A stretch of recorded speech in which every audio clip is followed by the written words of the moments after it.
नमस्कार, good morning. देखिए आज का जो सेशन था वो लाइट ना होने की वजह से उसमें इंटरप्शंस हुए थे, डिस्टरबेंसेस हुए थे और उसकी वजह से हमने बहुत जल्दी जल्दी में 20 मिनट में जो रामानुजन का सेकंड पार्ट था उसको ख़त्म किया था। तो मैंने बाद में आपको एक ऑडियो रिकॉर्डिंग दे करके ये कहा था कि अगर आपको नहीं समझ में आया होगा तो हम लोग उस क्लास को फिर से पढ़ेंगे। तो उस क्लास के लिए हम एक नया प्रयोग कर रहे हैं कि इस क्लास को हम रिकॉर्ड करके दे रहे हैं और इससे एक फीडबैक भी आपका हम चाहेंगे कि रिकॉर्डिंग क्लास आपको कैसी लगी। ठीक है, क्योंकि रिकॉर्डेड क्लास में हम आपके साथ लाइव नहीं जुड़े हुए हैं। तो इस क्लास को हम रिकॉर्ड में दे रहे हैं, तो जो उसमें समझ में आया था वेल एंड गुड, जो नहीं समझ में आया था इसमें समझ में आ जाएगा और कल की लाइव क्लास में हम लोग पोएम को पढ़ करके रामानुजन ख़त्म कर लेंगे। ठीक है, तो चलते हैं हम लोग अपने क्वेश्चन पर, जो आज का टॉपिक है। हम लोग इससे पहले की जो चीज़ें हैं उसको डिस्कस कर चुके थे और जो डिस्कशन बचा हुआ है वो सिर्फ और सिर्फ इस बात का था कि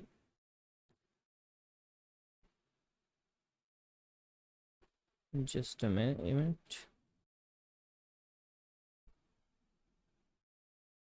ठीक है, जो हम लोगों का डिस्कशन बचा हुआ था वो सिर्फ इस बात का बचा हुआ था कि जो पोइटिक क्वालिटीज़ ऑफ ए के रामानुजन है उसी का डिस्कशन करना था।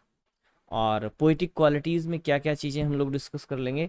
हम लोग डिस्कस करेंगे language, diction and poetic style and poetic devices. ठीक है, तो चलते हैं। इसको एक बार हम लोग पढ़ भी चुके हैं और इसका पीडीएफ हमने अपलोड कर लिया है, तो कोई दिक्कत नहीं होनी चाहिए आपको। ठीक है, सो इसमें सबसे पहले लिखने के तरीके से बिगिन करेंगे, that is Ramanujan appears as a craftsman in his poetry. Craftsman कौन होता है? क्राफ्ट्समैन मतलब होता है शिल्पी। ठीक है, एक ऐसा आर्टिस्ट जो शिल्प कला बनाता है, यानी कि सुंदर सुंदर कलाकृतियां बनाता है, उसको शिल्पी कहते हैं। ठीक है, तो क्राफ्ट्समैन इज शिल्पी। ठीक है, शब्दों से ये शिल्प कला बनाते हैं अपनी पोएट्री में। ठीक है, शब्दों से शिल्प कला बनाते हैं इन हिज पोएट्री। क्लियर? तो एक शिल्पकार के रूप में वो अपनी पोएट्री में नजर आते हैं। He is very skilled in his use of language. और उनकी जो लैंग्वेज है, उनकी जो पोएट्री है, उसको पढ़ करके ऐसा लगता है that is he is very skilled master of his language. ठीक है, एंड कैसे पता चलता है? बिकॉज ही नोज वेल, वो बहुत अच्छी तरह से इस बात को समझते हैं, जानते हैं दैट व्हाट टू से, वेयर टू से एंड हाउ टू से। क्या कहना है, कहाँ कहना है और कैसे कहना है, ये बात वो बहुत अच्छे से समझते हैं। ठीक है, ही knows well what to say, where to say, and how to say. He do not believe in quantity. वो किस में नहीं बिलीव करते हैं? ही do not believe in quantity. Quantity में उनका बिलीव नहीं है, बट किस में है? He have a firm faith in quality and perfection of expression. ठीक है, एक्सप्रेशन के परफेक्शन और क्वालिटी में इनका फर्म फेथ है। Means he thinks that poetry must be qualitative, not quantitative. ठीक है, क्वांटिटी में ज़्यादा होना ज़रूरी नहीं है, बट इनका कहना है, इनका जो फेथ है वो ये है कि क्वालिटी एकदम फाइन होनी चाहिए, बेस्ट होनी चाहिए। इसलिए वो क्या करते हैं? That he goes for several revisions. बहुत बार अपनी राइटिंग को रिवाइज करते हैं। किस काम के लिए रिवाइज करते हैं? To bring perfection in his expression. ठीक है, उनका जो एक्सप्रेशन है उस एक्सप्रेशन में परफेक्शन लाने के लिए, एंड वर्सेस, अपने एक्सप्रेशन और वर्सेस में, पोएट्री में जो उनकी कविता है उसमें परफेक्शन लाने के लिए वो अपनी पोएट्री को, अपनी राइटिंग को बार बार रिवाइज करते हैं। क्लियर है? His knowledge of linguistics gives a perfection to his language. ठीक है, he was a professor of linguistics. He has completed his PhD in English. He was a linguist and had knowledge of 5 languages including English and 4 classical languages of India. Kannada, Tamil, Telugu, Sanskrit and English. ठीक है, ये जो India की 4 classical languages plus English 5 languages की जानकारी थी इन्हें, तो इनकी जो लिंग्विस्टिक्स की नॉलेज है वो इनकी लैंग्वेज को और फाइन बनाती है। ठीक है, उसको एक परफेक्शन देती है। To his language despite of being, यहां पर हम लोग दिखाते हुए चले, चलिए ये है despite of being a linguist, फिर भी ये लिंग्विस्ट हैं, इसके बावजूद भी वो लिंग्विस्ट, वो टफनेस ऑफ लैंग्वेज इनकी लैंग्वेज में दिखाई नहीं पड़ती। Ramanujan prefers colloquial language. ठीक है, कैसी लैंग्वेज प्रेफर करते हैं? आम बोलचाल की भाषा को प्रेफर करते हैं। ठीक है, based on accent for poetry. ठीक है, आम बोलचाल की भाषा जो एक्सेंट पर बेस्ड होती है, बोलचाल पर बेस्ड होती है, मीन्स की आवाज पर बेस्ड होती है, प्रोनाउंसिएशन पर बेस्ड होती है, उस आम बोलचाल की भाषा को वो अपनी पोएट्री में यूज करना प्रेफर करते हैं। ठीक है, बिकॉज क्योंकि विलियम वर्ड्सवर्थ भी कहते हैं कि poetry must be in the language of common man, in the language of talking. ठीक है, तो डे टू डे टॉकिंग की लैंग्वेज है उसमें पोएट्री होनी चाहिए, और इस बात का समर्थन रामानुजन भी करते हैं। और इसलिए लिंग्विस्ट होने के बावजूद, लैंग्वेज की बहुत अच्छी जानकारी होने के बावजूद वो क्लिष्ट लैंग्वेज का यूज नहीं करते हैं। बहुत सरल भाषा जो आम बोलचाल की भाषा है उसका प्रयोग पोएट्री के लिए करते हैं। ठीक है, लाइक हिज पोएटिक सब्जेक्ट्स। ठीक है, इनकी पोएट्री का जो सब्जेक्ट्स है उसी की तरह his language and diction are simple. जो इनकी भाषा है, जो इनकी शब्दावली है, जो डिक्शन है, ठीक है, डिक्शन, शब्दावली, इज आर सिंपल। ये तीनों चीजें क्या हैं? बहुत ही सिंपल हैं, ल्यूसिड हैं, वेरी वेरी क्लियर हैं। ठीक है, and very clear like a crystal, जैसे क्रिस्टल एकदम क्लियर दिखाई देता है, साफ झलकता रहता है, ठीक उसी तरीके से इनकी जो लैंग्वेज है वो एकदम क्रिस्टल क्लियर दिखती है। क्या कहना चाह रहे हैं उसमें कहीं कोई एम्बिग्विटी नहीं होती, एकदम साफ साफ बात निकल करके सामने आती है। ठीक है, Ramanujan writes poetry in verse. किस तरीके की पोएट्री लिखते हैं?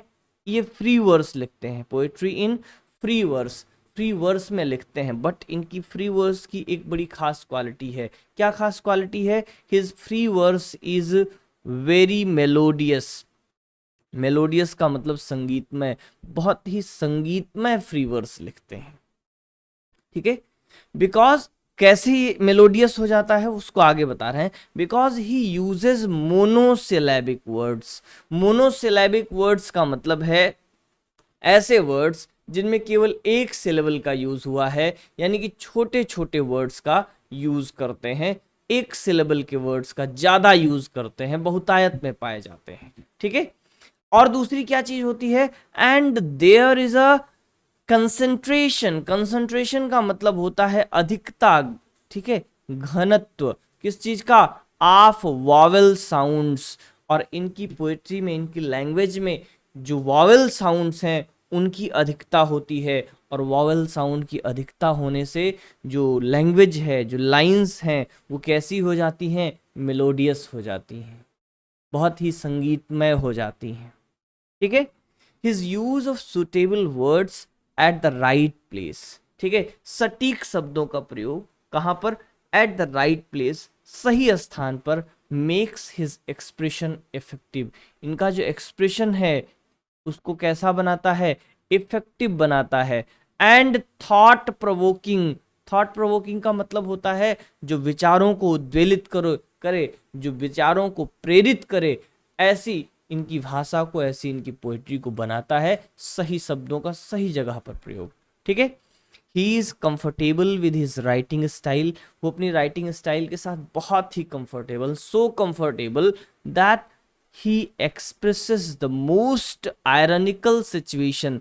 जो बहुत ही आयरनिकल सिचुएशन होती हैं या फिर सोशल क्रिटिसिज्म होता है, इन अ वेरी इजी मैनर, बहुत सरलता के साथ, बहुत इजीली उसको क्या करते हैं, प्रेजेंट कर देते हैं। And in a very simple words, और बहुत ही सरल सरल शब्दों में, बहुत ही सरलता के साथ, कितनी भी क्लिष्ट बात हो, कितनी भी व्यंग्यात्मक बात हो, कितना भी सोशल क्रिटिसिज्म करना हो, उसको भी बहुत सहजता से कह लेते हैं। ठीक है, ऐसा इनकी लैंग्वेज और स्टाइल पर कमांड है।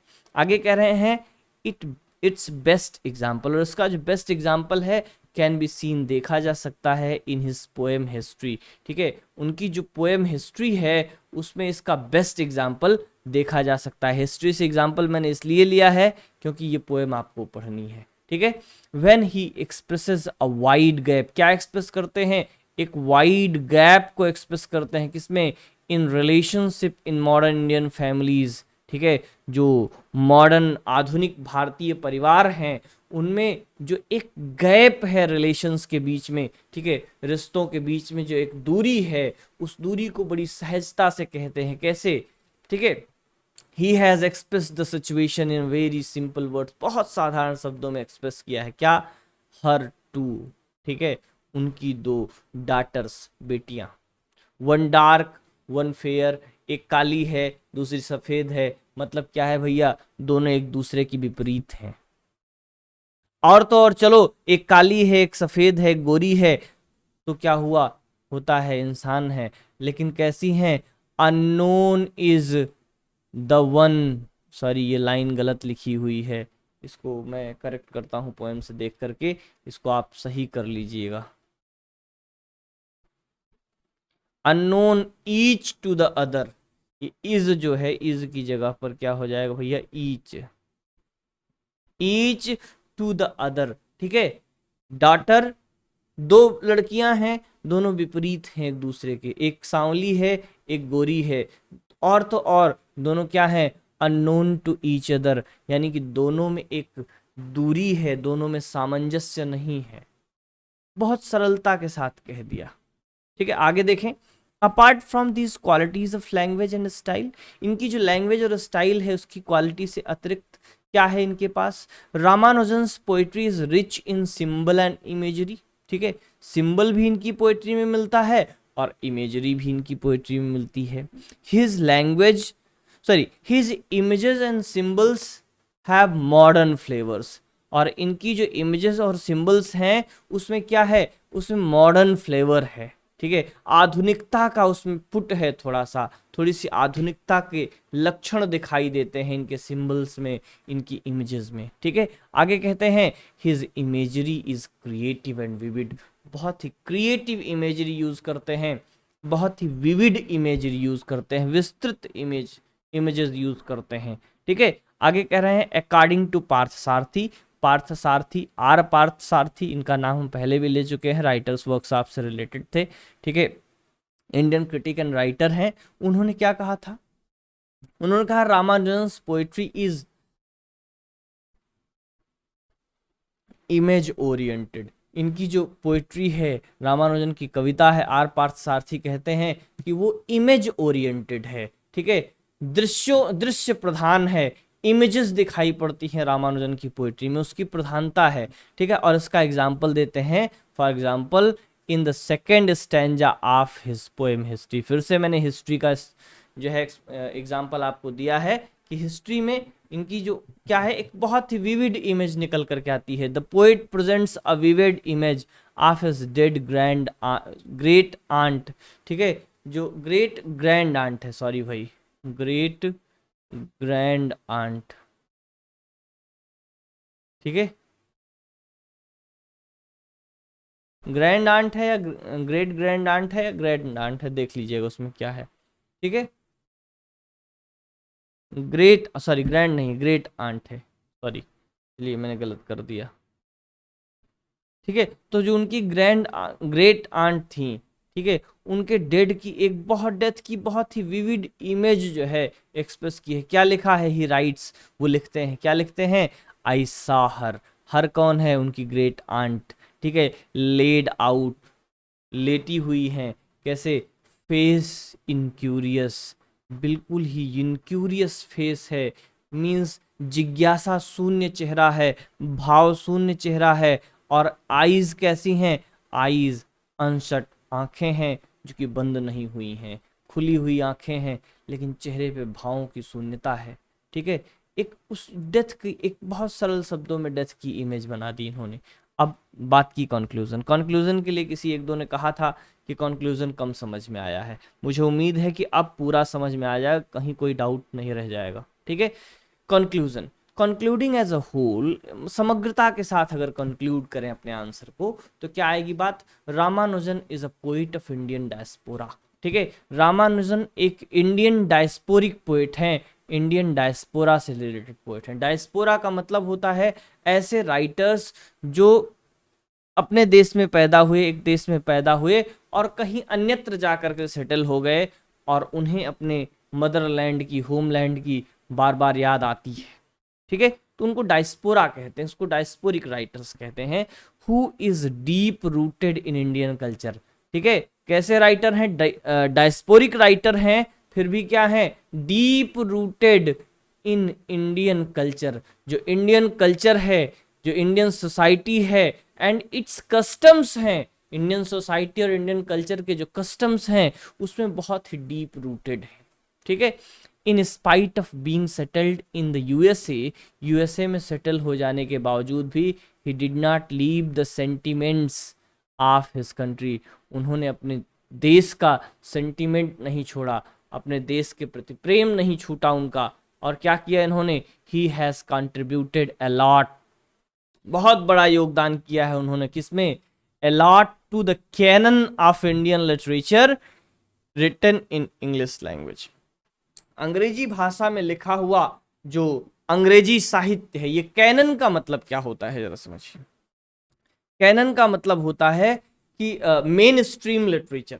ठीक है, कैनन ऑफ लिटरेचर का मतलब होता है मेन स्ट्रीम लिटरेचर। ठीक है, आधिकारिक साहित्य। ठीक, तो जो भारतीयों के द्वारा लिखा हुआ अंग्रेजी का आधिकारिक साहित्य है उसमें बड़ा योगदान है रामानुजन का। दो तरीके का योगदान है, एक तो ओरिजिनल वर्क्स का है और दूसरा ट्रांसलेटेड वर्क्स का है। तो उसको भी हमने आगे लिखा, ही हैज़ कंट्रीब्यूटेड, उन्होंने कंट्रीब्यूट किया है। ठीक है, सहयोग किया है किसका? नंबर ऑफ ओरिजिनल वर्क्स, बहुत सारे ओरिजिनल वर्क्स का, along विद द ट्रांसलेशन। ठीक है, बहुत सारे ट्रांसलेटेड वर्क्स का। किसका ट्रांसलेशन किया? Several works of Indian languages. ठीक है, बहुत सारे इंडियन लैंग्वेजेस के कई सारे वर्क्स का इन्होंने ट्रांसलेशन किया। And finally we can say that his contribution is unmatchable. ठीक है, उनका जो कंट्रीब्यूशन है, उनका जो योगदान है वो कैसा है? अनमैचेबल है, इसको किसी से मैच नहीं किया जा सकता। ठीक है, इसका कोई मैच नहीं है। उम्मीद करता हूं कि ये जो हमने आपको समझाने का प्रयास किया, समझाने का प्रयत्न किया, ये आपको समझ में आया होगा। वीडियो देखिएगा पूरा धैर्य के साथ, एक फीडबैक हमको दीजिएगा। इसको फिर से मैंने लगभग 18-20 मिनट में ही समझाया है, लेकिन हमें लगता है कि इत्मीनान के साथ समझाया है। और वहाँ जब समझा रहे थे तो स्क्रीन अंधेरी अंधेरी थी, काली काली स्क्रीन थी, स्क्रीन पर टेक्स्ट आपको दिख नहीं रहा था, कुछ भी दिख नहीं रहा था, हम केवल पढ़ करके आपको चीज़ें समझा रहे थे, तो वो थोड़ा सा आपके लिए दिक्कत तलब था। ठीक है, लेकिन यहाँ अभी हमने आपको टेक्स्ट भी दिखा दिया, लाइनें दिखा दी, उसको एक एक दिखा करके आपके सामने हमने उसको समझा दिया। देर आफ्टर पीडीएफ भी अपलोड हो गया, वो एक जगह जहाँ गलती थी वो आप सही कर लीजिएगा। ठीक है, तो उम्मीद करता हूँ समझ में आया है। नहीं समझ में आ जाएगा तो हम लोग इसको लाइव भी डिस्कस कर लेंगे। ठीक है, तो वीडियो कैसा रहा इसका फीडबैक दीजिएगा। एंड दूसरी बात, आपको ये भी बताना है कि लाइव बेहतर है कि वीडियो रिकॉर्डिंग बेहतर है, दोनों का कंपैरिजन भी बताइएगा। वीडियो कैसा लगा ये भी बताइएगा। और कल कल यानी कि अब वीडियो आप आज देखेंगे, मैं तो रात में रिकॉर्ड कर रहा हूँ, लेकिन आपको वीडियो आज सुबह मिलेगा, दिन में मिलेगा। तो देखने के बाद इसको करिएगा। एंड देयर आफ्टर हम लोग शाम को 7:30 बजे लाइव क्लास में मिलेंगे, जहाँ पर पढ़ेंगे रामानुजन की poetry history. Thank you for watching, all the best.